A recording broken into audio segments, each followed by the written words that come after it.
Let's talk Tanya for the 10th of Tishrei, Yom Kippur.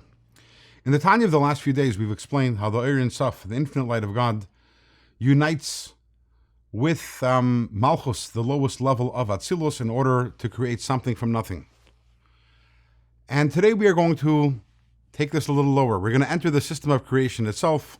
As we know, within creation, there are three general, what we call worlds or levels, the worlds of Bria, Yetzira, and Asiya. And we're going to see how also within the system of the worlds, there is the revelation of the Ein Sof in the lowest level within every single world. What is the lowest level within every single world? So, just like we have in the world of Atzilus, we have the 10 attributes, also within every single world. Also, there are the 10 attributes, which they are the, you might want to say, the engine behind the worlds. These are the neshama, they're the neshama, the soul of the worlds. And the spheres, the attributes within these worlds, are divided into male components and female components.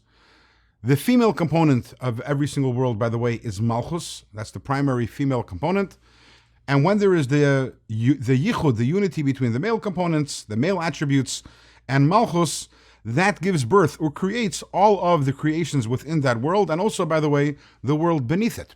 So we see there's this concept of creation of something from nothing, also within the system of the worlds, not only in Atzilus, but also in the lower worlds, and also through the lowest element of every single world, which is the Malchus of that world.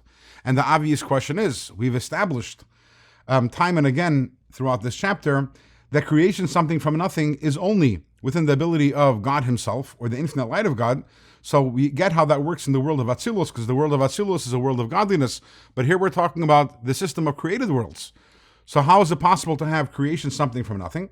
So the Alter Rebbe gives two general answers to this question. The first answer is, and this beckons back to something we spoke about a few days ago, which is that even in the worlds of Bria, Yetzira, and Asiya, even within the system of created worlds, the neshama of the world, which means the most internal element of the energy within the worlds, that also is godliness and contains within it some of the Ein Sof, the infinite light of God. And that's how it enters, and that's how it's possible to have creation through the Malchus of even the created worlds. And that's number one.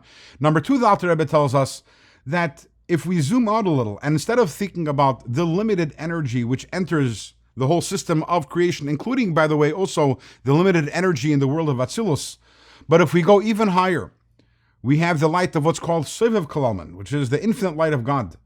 And that, because it's infinite and utterly infinite, it is equally present everywhere, and therefore that light can enter also the Malchus of the created worlds in order to be able to create something from nothing through the Malchus in that world. And what's the point that we're getting at over here?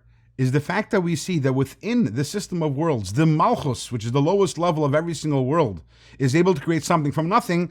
That teaches us that somehow or other, there is the manifestation of the Ein Sof, the infinite light of God, within the Malchus of every single world, which once again brings out the primary point of this chapter, how the highest level of God is always manifest within the very lowest element of every single level of creation. That's within the general system of the created worlds. In tomorrow's Tanya, we're going to see how that expresses itself in our physical world itself. What is the lowest element in our physical world, and how is the infinite light of God manifest over there?